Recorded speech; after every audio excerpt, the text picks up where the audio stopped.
आजा आजा यार, शर्मा मत, आजा। नो वरीज यार, सारे अपने ही हैं यहाँ, आजा। तो ये है एक जेब्रॉइड और ये एक मतलब मिक्सचर है जेब्रा और हॉर्स के बीच में। They ask you how you are. So in this video we are going to talk about the various genetically advanced animals and their uses. So let's get into the video. तो देखो भाई, ये एक ordinary काऊ दिखती है और है भी यार इस सब कुछ इसके बारे में एवरेज है, मगर अगर यार ये एवरेज होता तो ये इस चैनल पर इस वीडियो पर तो नहीं आती है ना।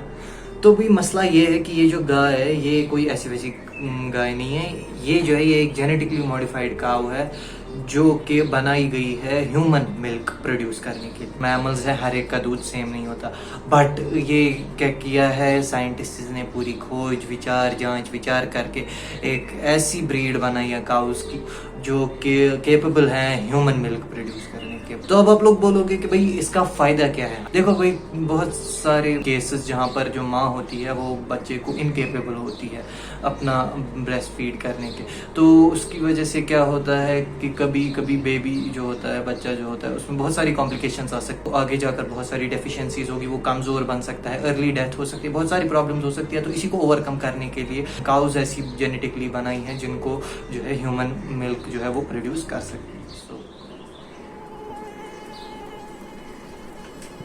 क्या यार, इस वीडियो में मेरे बारे में भी बात करने वाला। अच्छा तो मुझे भूल गया क्या?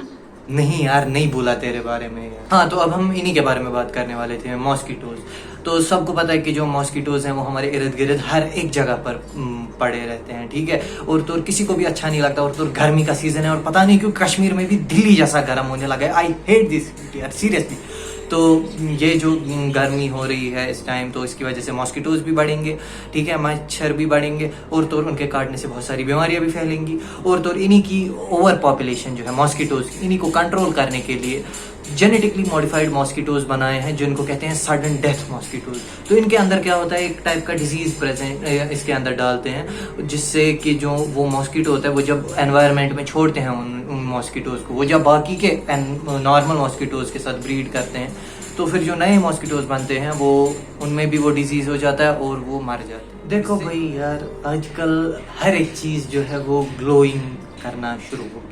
जो बल्ब हैं वो ग्लो करते हैं, हमें रोशनी देते हैं। जो कि ग्लोइंग टी शर्ट्स हैं उसके भी बारे में आपने सुना होगा, ग्लोइंग टॉयज आते हैं उसके बारे में भी सुना होगा, मगर यार सच क्या कभी तुमने ग्लोइंग मछली के बारे में सुना है?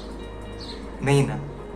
ऐसी बहुत सारी चीज़ें हैं, मतलब जैसे कि glow in the dark cat आती है, और तो ग्लोइंग माउस है, और तो ग्लोइंग, या हम कह सकते हैं करेक्ट टर्मिनोलॉजी होगी इसकी, बायोल्यूमिनेसेंट फिशेस जो हैं वो बनाई हैं जेनेटिकली। इनको मतलब इसके अंदर फेरबदल की है, मछलियों के अंदर ट्राउट्स जो होती हैं उनके अंदर जेनेटिकली फेरबदली की है और उनको बनाया है ग्लो करने के लायक, बायोल्यूमिनेसेंट उनको बनाया है। तो ये भाई मेनली ये यूज करते हैं डेकोरेटिंग पर्पसेस के लिए। स्पाइडरमैन जो है वो मेरा फेवरेट सुपर हीरो था, मगर मैं बचपन में हर मेरी विश जो है इस एक विश के बगैर पूरी हो गई कि यार मुझे स्पाइडरमैन की तरह दीवारों पे चढ़ना, यार वेब स्लिंगिंग, यार इट वाज माय ड्रीम।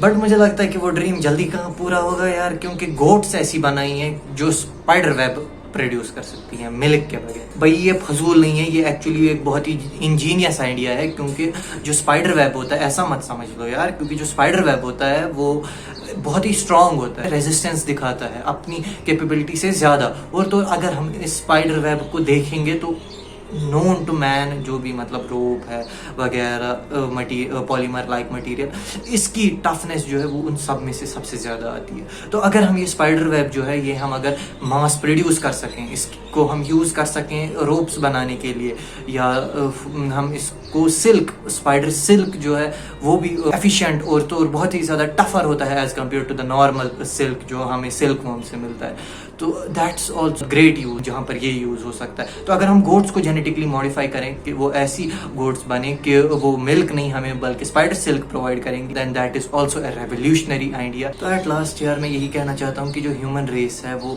हर वक्त हर एक चीज़ इम्प्रूव करने की कगार में है, ठीक है। हर एक चीज़ ह्यूमन चाहता है कि ना यार हमें सहूलियत मिले उस चीज़ के बारे में, मगर ये भी हमें हमें समझना पड़ेगा कि जो ये सारी मतलब हमारी जेनेटिक मॉडिफिकेशंस हैं, ये एक लिमिट तक करनी है यार, ये एक लिमिट के पार नहीं जानी चाहिए। अब मैं ये नहीं कह रहा हूँ कि यार साइंस रोक दो, साइंस इज नथिंग, यार मैं पहले इस टॉपिक को नहीं टच कर रहा हूँ, मगर as being a human being जो भी टेस्टिंग होती है इन एनिमल्स पर, ये जेनेटिक मॉडिफिकेशंस के लिए, और तो जो भी मतलब ये जानवर जिससे as a human being, not being as a Muslim, not being as a Hindu, not being as a Sikh, not being as an Indian, not being as whatever, मैं कह रहा हूँ कि यार just as being a human being की जो genetic testing इनकी होती है, उनसे जो इनका जेनेटिक मटेरियल ऑल्टर होता है, उसकी वजह से जो है खाली एडवांटेजेस भी नहीं, बहुत सारी डिसएडवांटेजेस भी हो सकती हैं। कोई नई बीमारी, जैसे कि ये कोविड है, ये भी कह रहे हैं कि इसीलिए आया है क्योंकि भाई some country,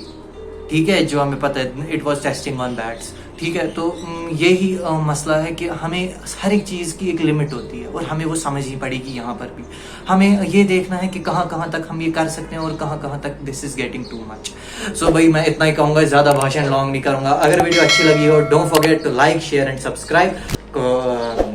Sorry, cause remember, it's only a click from you, but it means the world to me. Assalamu alaikum.